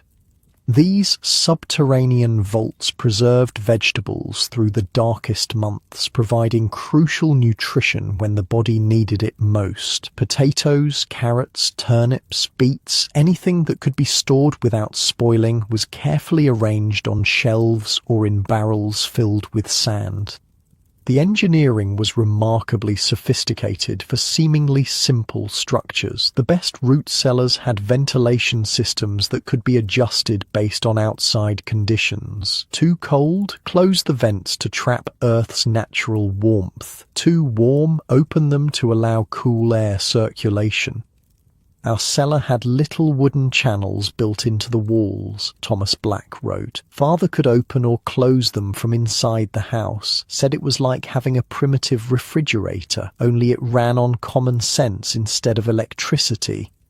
Temperature wasn't the only consideration. Humidity mattered too. Too dry and root vegetables would shrivel and harden. Too damp and they'd rot. The ideal root cellar maintained a delicate balance, cool enough to slow spoilage but not so cold as to freeze, humid enough to prevent drying but not so wet as to encourage mold. Some vegetables required special treatment. Cabbages were often pulled up with roots intact and hung upside down from cellar ceiling beams. Onions needed drier conditions than potatoes and were typically stored in mesh bags or braided into strings. Apples were kept separate from other produce because they release ethylene gas that speeds ripening and spoilage. Mother had a system, recalled John Peterson. Potatoes in sand barrels in the northwest corner, carrots and beets in the northeast where it was slightly damper, onions and garlic hung from the centre beam, cabbages along the south wall. She knew where every vegetable belonged, like they were children with assigned beds. This careful organisation wasn't fussiness, it was survival science. A family that properly maintained their root cellar might have fresh vegetables into March or April. Those who didn't might be eating bark soup by February. But even the best stocked root cellar couldn't provide complete nutrition through winter. Preserving additional food through other methods became a critical complement. The fermentation arsenal transformed ordinary vegetables into survival rations that increased rather than diminished in nutritional value over time. Cabbage became sauerkraut, cucumbers became pickles, and various vegetables were preserved in carefully prepared brine solutions. Sauerkraut saved more frontier lives than doctors ever did, declared Heinrich Müller, a German immigrant who settled in Nebraska in the 1870s. A spoonful daily keeps scurvy away. Simple as that. He wasn't exaggerating. Vitamin C deficiency, scurvy, posed a serious threat during winter months when fresh fruits and vegetables were unavailable. Fermented foods like sauerkraut provided crucial nutrients that prevented the disease's devastating effects: bleeding gums, reopening of old wounds, eventual organ failure and death. The preservation process began in autumn, immediately after harvest. Cabbage would be shredded, salted, and packed tightly into crocks or barrels. The salt drew out moisture, creating a brine that preserved the cabbage while allowing beneficial bacteria to transform it into sauerkraut. Mother's fall ritual was the sauerkraut making, wrote Emma Johnson, shredding cabbage until her hands bled, pounding it down with a wooden mallet, checking the crocks daily for weeks. She made at least 4 barrels every year, said she'd rather have too much than watch her children's teeth fall out from scurvy. Meat preservation presented different challenges. Without refrigeration, fresh meat was a brief luxury, available only immediately after a successful hunt or animal slaughter. The rest had to be preserved through smoking, drying, or salting. Jerky, thin strips of meat dried until most moisture was removed, became a staple in many frontier households. The process was simple but required careful attention. Meat was cut into uniform thin strips, treated with salt, and hung in a well-ventilated area to dry. Made jerky in September every year, wrote Charles Wallace. 30 pounds of venison, 15 of beef if we had it. Hung the strips from kitchen rafters for 2 weeks. House smelled like a tannery, but that jerky kept us going through more than one lean period. Salt pork and salt beef provided another preservation option. Meat was packed in barrels or crocks with layers of salt, creating an environment where bacteria couldn't survive. The resulting preserved meat was extremely salty and often required soaking before cooking, but it remained edible for months. The salt pork barrel was our bank account, recalled Thomas Peterson. Father would check it weekly, calculating how many weeks remained until spring. Some winters we ate well. Others he'd shave off pieces thin as paper to make it stretch. She carves paper-thin slices of salt pork, stretching the last of it to feed 6 hungry mouths. The translucent pieces barely cover the bread. Everyone pretends not to notice how little there is. A collective fiction that somehow makes it easier to bear. Will there be more tomorrow? a child asks. The mother's hands pause. There's always enough, she answers, though everyone at the table knows it's a lie. But perhaps the most complete nutritional technology adopted by frontier settlers was pemmican, a concentrated mixture of dried meat, animal fat, and berries that created a perfect survival food containing all necessary nutrients. Pemmican sits like a dark brick in his palm, concentrated survival you can hold in one hand. The mixture of dried meat, rendered fat, and berries doesn't look appetizing, but it will keep a body going for days when nothing else is available. Looks like something the dog wouldn't eat, the man admits, with a half smile. Tastes about the same too, but I've seen it keep men alive when everything else ran out. Originally developed by Native American tribes, pemmican was adopted by fur traders, explorers, and eventually settlers who recognized its unparalleled value for winter survival. The Johnson family of Nebraska Territory credited their survival during the blizzard of 1857 to the pemmican stores they had prepared following advice from Pawnee neighbors, wrote historian Edward Richards in 1899. A single pouch sustained each family member for days when trapped indoors without fresh supplies. The creation of pemmican was labor-intensive but worth the effort. Meat, usually bison, elk, deer, or beef, was cut into thin strips and thoroughly dried until brittle. Then it was pounded into a powder and mixed with rendered animal fat. Dried berries might be added for flavor and additional nutrition. The mixture was packed into rawhide containers where it could remain edible for years. A single pound of pemmican contained approximately 3,000 calories and enough nutrients to sustain an active adult for multiple days. It could be eaten as is or cooked into stews or soups as conditions allowed.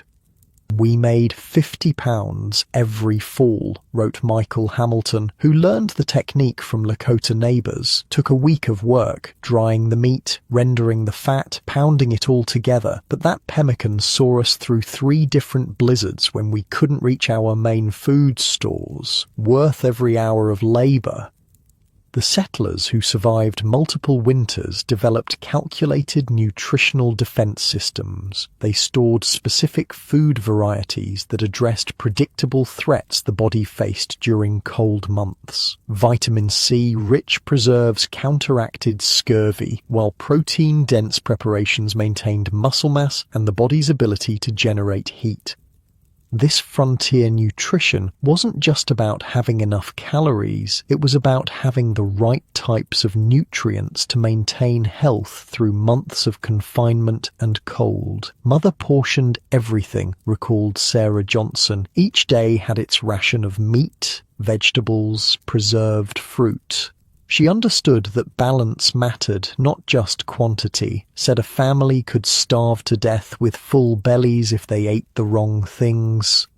Food preservation became a mathematical science of survival. Families calculated exactly how many pounds of dried meat, bushels of potatoes, and jars of preserved fruits would sustain each person through winter isolation. Careful rationing systems emerged with daily portions, measured precisely to ensure supplies would last.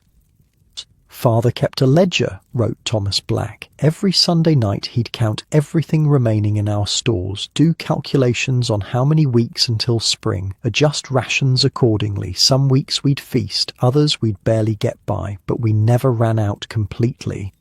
The margin for error remained frighteningly thin. Rodents getting into grain stores or unexpected mold in preserved vegetables could tip the balance from survival to starvation. What separated survivors from those who perished was often the quality and diversity of stored food. "The Williams family made it through the hard winter," wrote the Dakota Territory Gazette in April 1881, while the Johnsons, just a mile away, lost 2 children to hunger. The difference wasn't luck, it was preparation. Williams had twice the variety in their cellar and a better rationing system.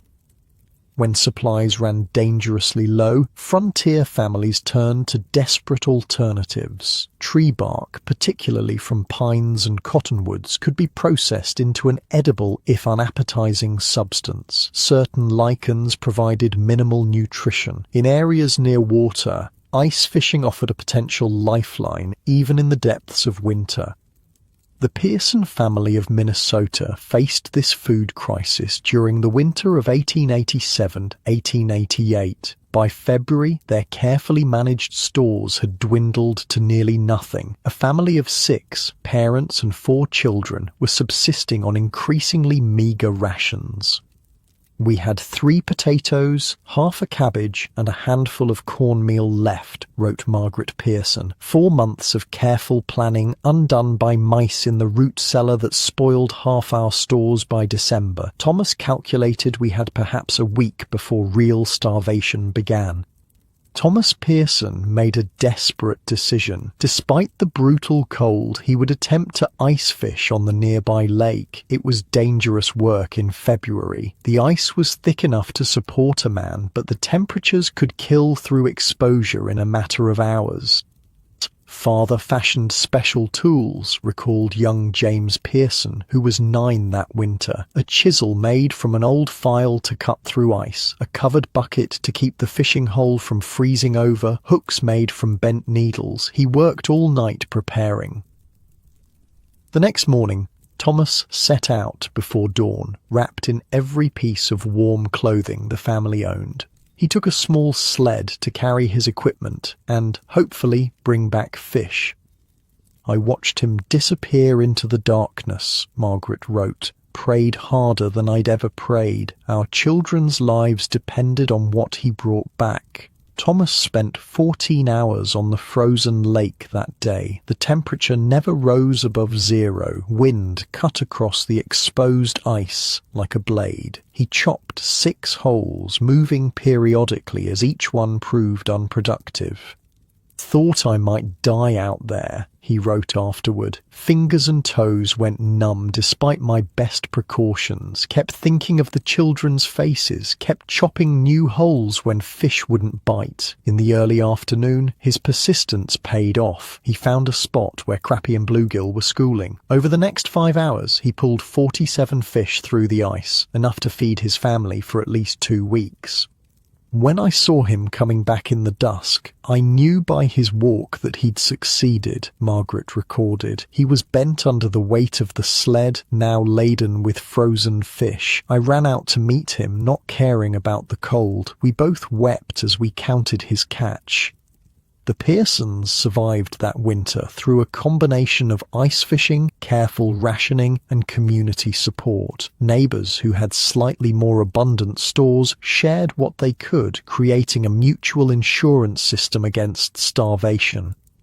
This community food sharing became a critical survival mechanism across the frontier. Settlements established practices where families with surplus regularly contributed to those facing temporary shortages. This approach created resilience against the unpredictable nature of frontier harvests, where a single crop failure could mean starvation without community support.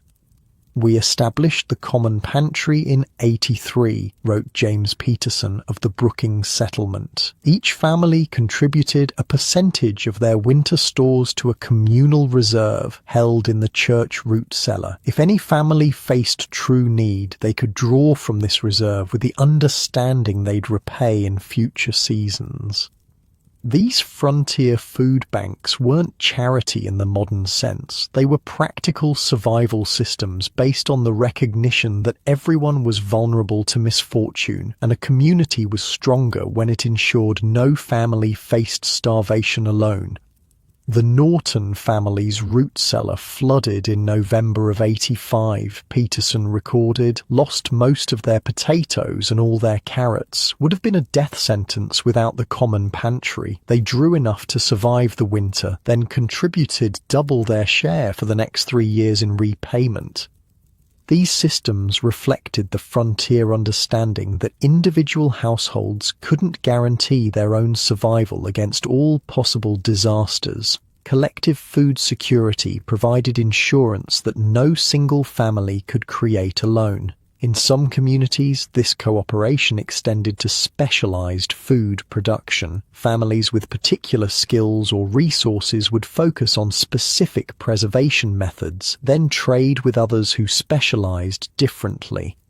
The Germans excelled at sauerkraut and sausage making, wrote Thomas Miller of his Iowa settlement. The Swedes made the best dried fish. The English women's jam couldn't be matched. Each family produced what they did best, then traded for what they needed. Together we created a winter diet more varied than any single family could manage.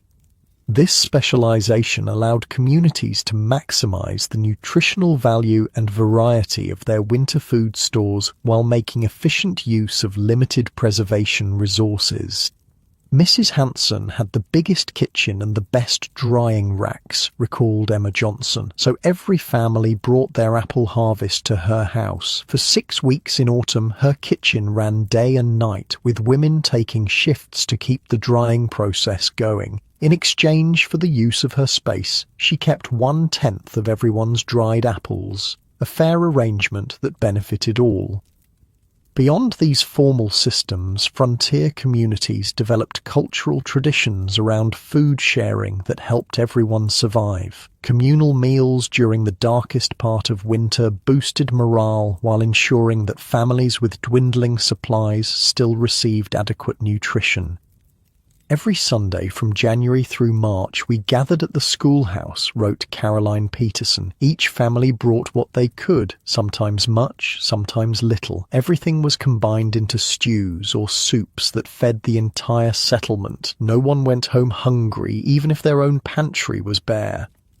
These gatherings served multiple purposes. They provided crucial psychological support during the most depressing part of winter. They ensured that children and the elderly received at least one substantial meal per week, and they allowed the community to assess which families might need additional help without forcing proud settlers to openly ask for assistance. As the winter progressed and supplies dwindled, these communal meals often became simpler but remained vital community touchstones. By late February, our Sunday gatherings were sometimes little more than potato soup and cornbread, Peterson wrote, but we came together nonetheless, sang songs, told stories, remembered that we weren't alone in our struggle. The psychological aspect of winter food security couldn't be overstated. The knowledge that there was enough, or the fear that there wasn't, shaped every aspect of frontier winter life. The constant calculations wore on the mind, wrote Charles Wallace, counting potatoes, measuring flour, weighing meat, always with the same question hovering. Will it be enough? Will we see spring? The physical hunger was painful, but the worry beforehand was its own form of torture. When supplies did run low, the physical effects cascaded quickly. A body receiving insufficient calories in extreme cold burns through its reserves at an accelerated rate. Muscle mass diminishes, mental function declines. The ability to generate internal heat falters just when it's needed most. First you're hungry, then you're weak. Then you're confused, wrote a survivor of the hard winter of 1880-81. By the time the confusion sets in, you're already dying. Your body is consuming itself from the inside out. Children and the elderly suffered first and most severely. Their smaller or frailer bodies had fewer reserves to draw upon. In many frontier families, adults would reduce their own rations to ensure the youngest and oldest members received enough, a sacrifice that sometimes led to their own debilitation. Mother stopped eating anything but thin soup by February, recalled Sarah Johnson. Said she wasn't hungry, but her clothes hung on her like sacks. She gave everything to us children. By spring thaw, she couldn't stand without assistance. Took months for her to regain her strength. Even when actual starvation was avoided, the nutritional deficiencies of a limited winter diet took their toll. Scurvy from vitamin C deficiency, pellagra from niacin shortage, night blindness from lack of vitamin A. These conditions weakened settlers, making them more vulnerable to cold, disease, and accidents. Half the frontier graves were dug not for those who froze or starved outright, wrote Dr. James Henderson in his 1896 medical memoir, but for those whose bodies were so undermined by winter malnutrition that they succumbed to illnesses they might otherwise have survived. Yet, despite these challenges, the majority of frontier families developed systems that allowed them to endure winter after winter. They learned which foods preserved best, which provided the most nutrition for the least space, which could be stretched furthest in times of scarcity. As you rest comfortably in your bed, perhaps considering a snack waiting just steps away, it's worth reflecting on how completely this aspect of survival has vanished from our experience. The desperate mathematics of winter calories, the constant awareness of dwindling supplies, the community bonds forged by shared vulnerability to hunger. These frontier families didn't just survive winter, they created sophisticated food systems that sustained not just their bodies but their communities through the darkest, coldest months. And in doing so, they demonstrated perhaps the most important survival lesson of all, that collective resilience far outstrips individual effort when facing nature's harshest challenges. Which brings us to the final and perhaps most important element of frontier winter survival, the community itself, because when all other resources failed, when homes couldn't keep out the cold, when fires went out, when food ran short, it was human connection that often made the difference between life and death on the American frontier. In the depths of frontier winter, when all other resources failed, the greatest survival tool wasn't a well-built home or a clever heating system or even adequate food stores. It was the community itself, the human connections that turned individual vulnerability into collective strength. There's a saying that came from those years, wrote Sarah Peterson in 1905, looking back on her frontier experience. A lone settler was a dead settler. Sounds harsh, but winter proved it true time and again. The historical record bears out her assessment. Isolated homesteaders vanished beneath the snow at a far higher rate than those who lived in settlements. The bitter Minnesota winter of 1856-57 delivered a stark lesson when temperatures remained at 40 below for weeks. While isolated homesteaders died by the dozens, settlements where families united against the cold emerged intact despite equally brutal conditions. This pattern repeated across the frontier, revealing a fundamental truth that many proud pioneers refused to acknowledge until too late. Those who faced winter alone rarely lived to tell their tale. Consider the case of William Evans, who claimed a homestead in Dakota Territory in 1879, 15 miles from the nearest settlement. Evans was no greenhorn. He'd spent years in the mountains of Colorado and considered himself thoroughly versed in winter survival. When neighbors invited him to move closer for the winter, he declined. Evans told me he'd be fine on his own, wrote Thomas Johnson. Said he'd survived worse in the Rockies. I tried explaining that Dakota winter was different, but he just laughed. Said he wasn't some helpless city boy who needed to huddle with strangers. Evans built a solid cabin, gathered ample fuel, and stored food carefully. By all accounts, he was well prepared, but what he couldn't account for was the psychological toll of isolation combined with winter's physical threats. "We found him in April when the snow melted," Johnson recorded. "Cabin was intact, food still in the cellar, fuel stacked neatly, but Evans was in his bed, dead since January according to the diary entries. No signs of injury or illness, just stopped writing one day. Doctor said he likely just gave up, lost the will to keep fighting alone."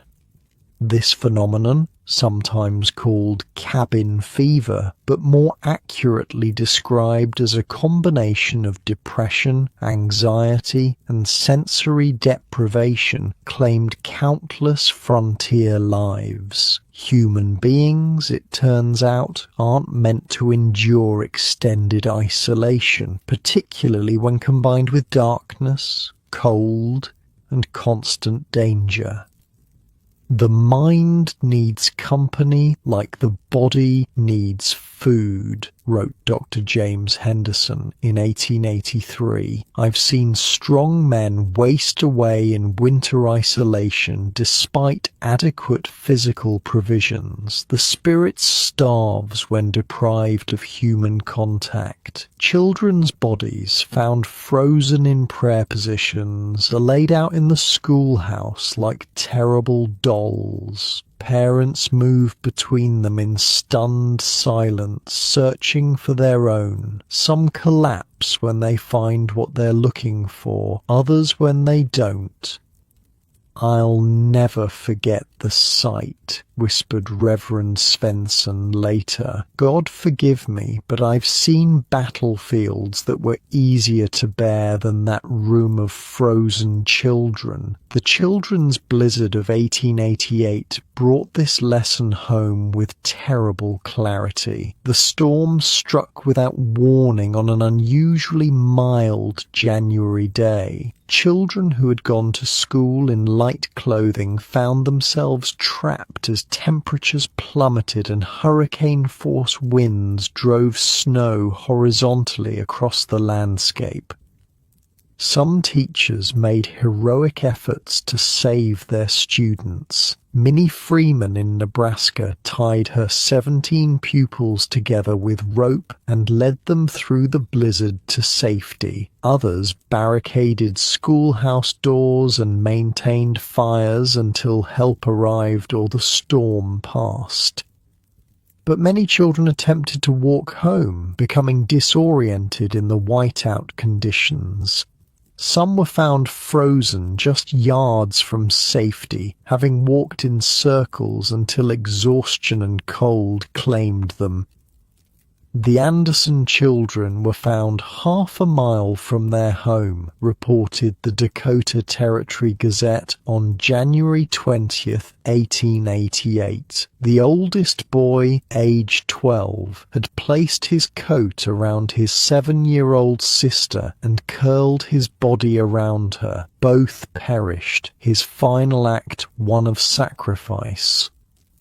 The community struck by this tragedy responded with profound solidarity. Funeral expenses were shared. Orphan children were taken in without question. Families who lost children received food, fuel, and support from neighbors who understood that grief compounded winter's physical challenges.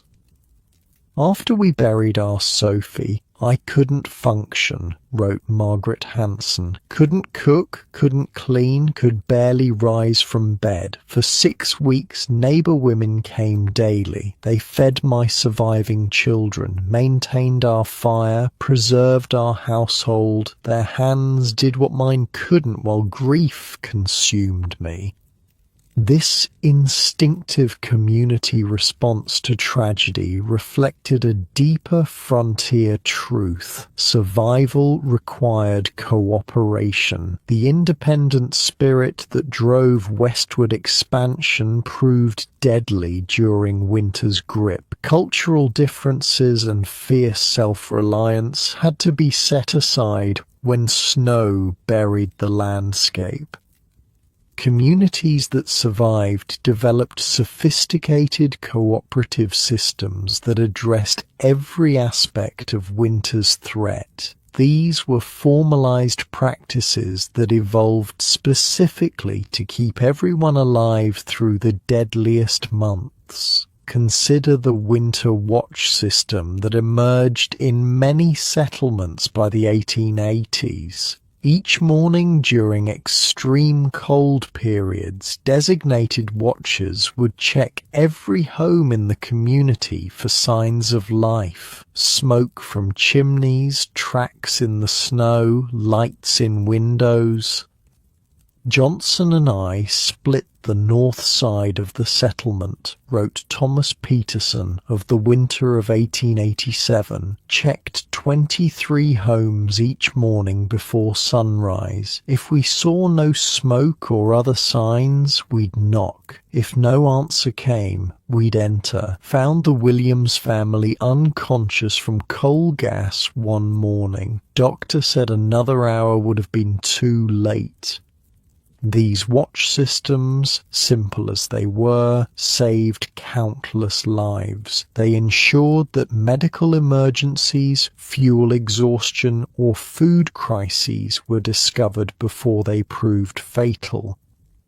Beyond this basic monitoring, settlements developed elaborate mutual aid practices. Frontier communities organized cooperative snow clearing, maintaining paths between homes and to essential resources like wells and barns. This shared labor meant that even the elderly, or those with limited physical capability, could maintain access to their necessities.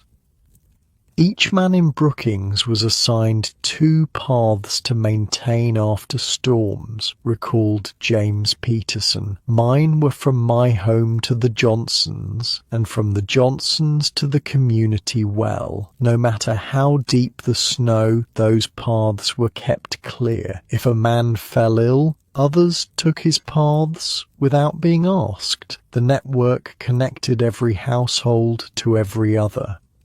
Fuel sharing became another crucial community practice. Many settlements established emergency wood or buffalo chip reserves that could be accessed by families whose own supplies ran dangerously low. The Fuel Committee maintained what we called the last resort pile, wrote Charles Wallace of his Minnesota settlement. Every family contributed a percentage of their winter fuel. The pile was strictly for emergencies. If your supply was exhausted and no other option existed, using it carried no shame, only the obligation to contribute double your share the following year. These systems recognized that individual misfortune or miscalculation shouldn't carry a death sentence. By distributing resources and responsibilities across the community, settlements created resilience that no single family could achieve alone. Settlers from 3 counties gather in a circle, sharing body heat and stories to keep the darkness at bay. Children sleep in the center, surrounded by adults who take turns watching the fire. Outside, the storm rages on, but in here, humanity creates its own warmth.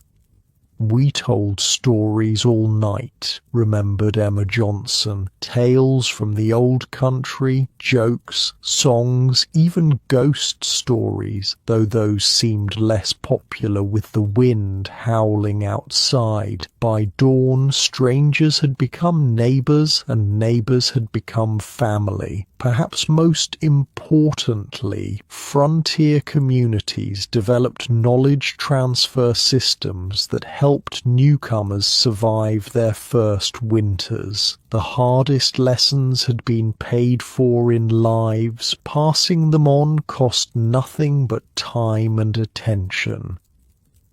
Henderson organized what we called winter school every September, wrote Sarah Peterson. 4 evenings where experienced settlers taught newcomers everything they needed to know: how to bank a fire overnight, how to recognize frostbite before it became deadly, which wild plants could supplement dwindling food stores. Attendance wasn't optional. The whole settlement made sure every new family participated.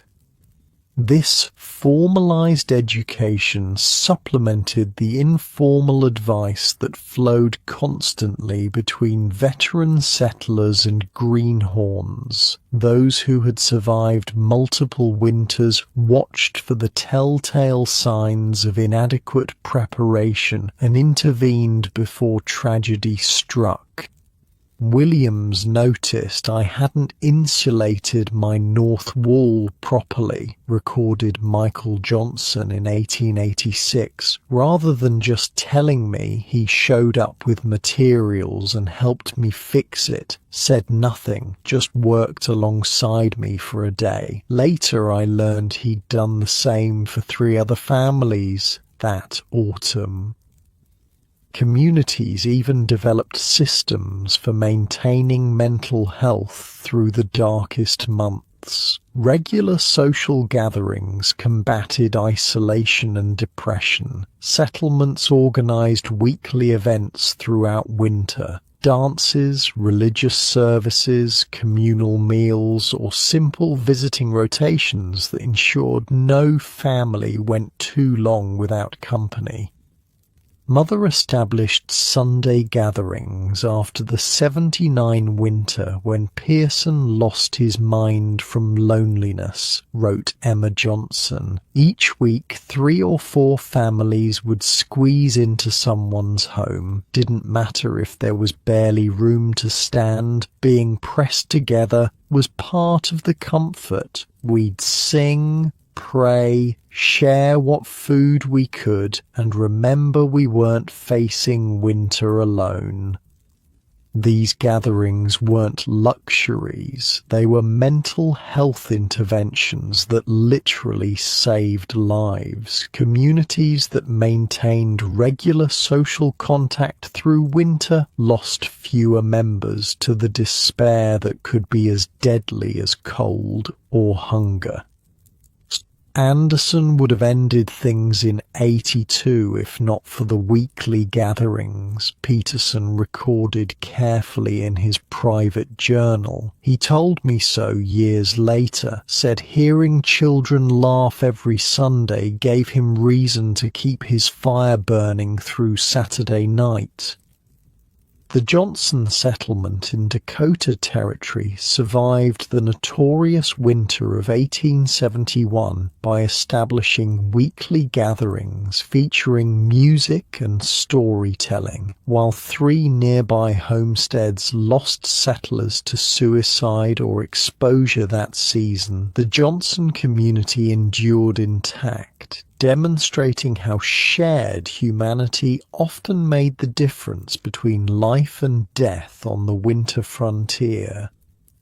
Spring's first green shoots push through the snow where many never lived to see them. A woman kneels, running her fingers over tender growth while tears track silently down her weathered face. She has survived another winter, but not everyone did. Some mornings I can't believe we made it, she whispers to no one.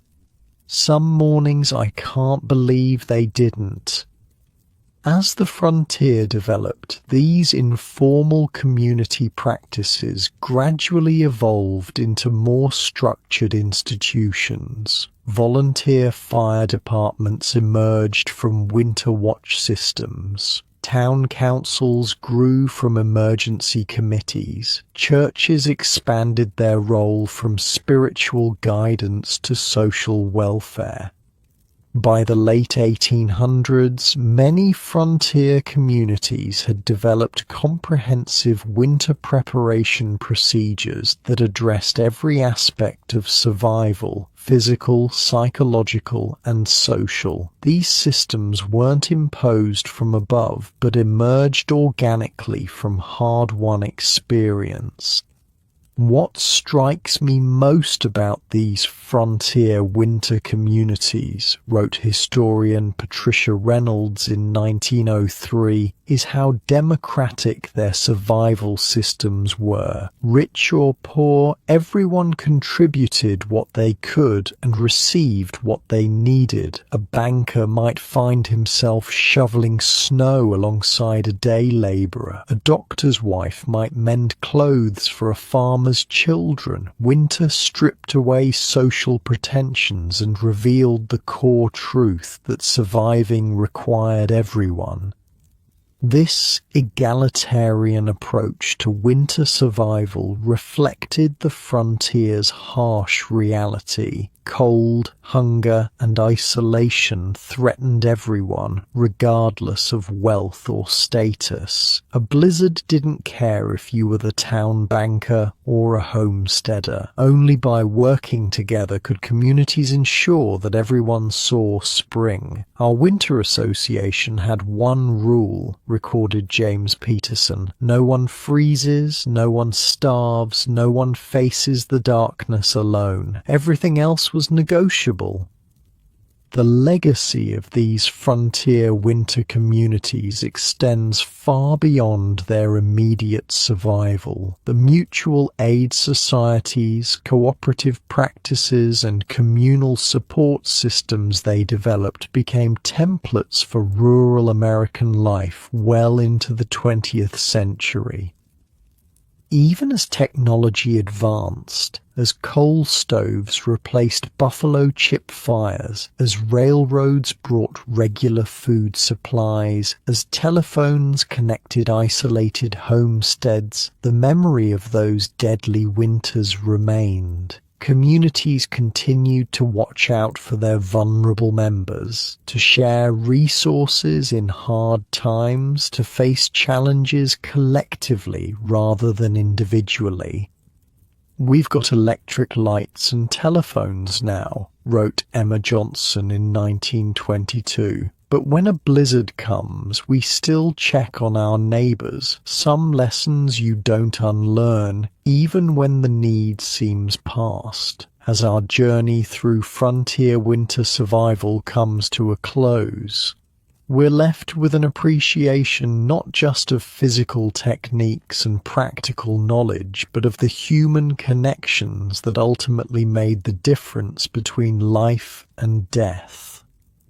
Those settlers who survived the harshest environments weren't necessarily the strongest individuals, or even the best prepared. They were those who recognized their interdependence, who built communities strong enough to withstand whatever winter brought.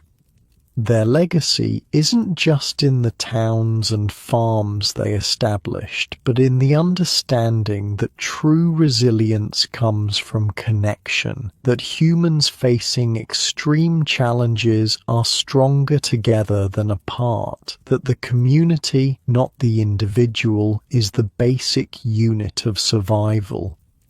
As you drift towards sleep in your comfortable bed, safe from the elements that once threatened your ancestors, consider how many of the comforts surrounding you exist because those frontier communities endured, how the knowledge they preserved, the systems they developed, the towns they built formed the foundation for your modern life. The distance between their experience and yours may seem vast, separated by technology, time, and comfort, but the fundamental lessons they learned about human survival remain as relevant today as they were on the frozen prairie. When we face our own challenges, different in form but similar in effect, we do well to remember how frontier communities survived their darkest winters, not through rugged individualism, but through cooperation, not through hoarding resources, but through sharing them. not by turning inward, but by reaching outward. In that sense, their story isn't just history, it's instruction, a reminder that whatever hardships we face them better together than alone. The fire burns low now in our frontier cabin. Outside, the snow continues to fall, but its threat seems lessened by the knowledge that neighbors are near, that help would come if needed, that no one faces winter's darkness completely alone.